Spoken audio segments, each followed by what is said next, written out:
No one really knew that lockdown was happening at the time because there wasn't really a public announcement until a little bit later. After having time to process the event, many students were left wondering, was information about the lockdown properly communicated to them? Although SRJC sent out alerts, many still felt left in the dark. There was a lot of kind of miscommunication.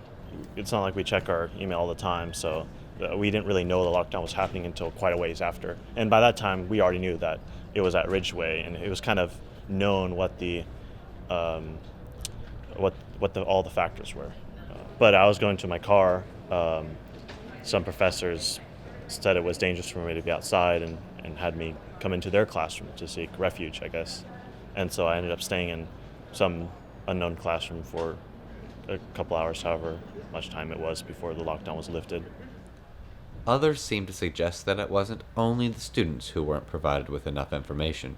We first got into class, and I think a few minutes into class, someone mentioned that they had gotten a Nixle alert that mentioned that the JC was on lockdown. We weren't completely sure whether or not we were on lockdown. The teacher even asked, are we on lockdown right now? And we just kind of brushed it off and continued class as normal. Nixle is a communication forum app that keeps users up to date on current events, though not every student is enrolled. Even with the Nixle report, professors didn't know how to act. We closed the doors. We usually have the doors open. I don't think he locked them. There weren't any announcements or anything. The class just continued as normal. If both students and professors were confused about the nature of the lockdown, anyone that was left outside felt especially uninformed of the circumstances. So I tutor in the tutorial center just here at the bottom floor of the library.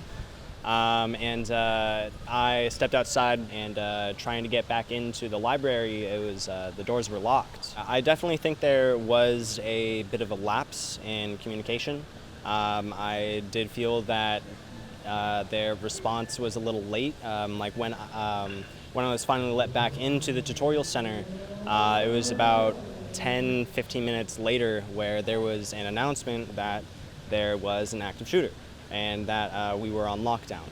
But that was about a half hour after the doors were initially locked, so there was a bit of lapse as far as getting the information across there.